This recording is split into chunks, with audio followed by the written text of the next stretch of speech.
Today's Reading and Writing Spotlight is about the next type of paragraph that you can write, which is compare and contrast. This is something you might use when you're asked to look at 2 or 3 concepts or policy documents or ideas and then find what's similar and different about them.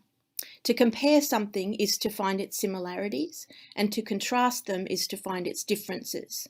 So if I was writing an assignment that was that had an element of this, I would probably start with a note-making framework like a Venn diagram.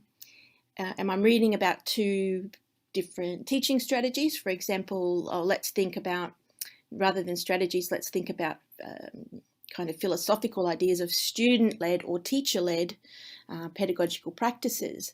So as I'm reading, I'm going to be marking things that are particular to one strategy and things that are particular to the other strategy or idea, and then I'm going to come and look at what is similar. I'm looking at the comparisons and the contrasts. Another note-making framework that you might find useful is something like this, where again you mark down things that are similar and things that are different. With each of these, if you're comparing more than 2 ideas, you can add extra columns, or in the Venn diagram you add an extra circle. Remember that using a note-making framework that suits the type of writing you're going to do is going to help you to consolidate the ideas, to see where the ideas are before you start to write. As last week when I talked about cause and effect, there are particular words that we see and we use when we're trying to compare 2 things, when we're trying to contrast 2 or more things. So if you do a Google search for compare and contrast signal words, you'll come up with something like this, which I found with a simple search.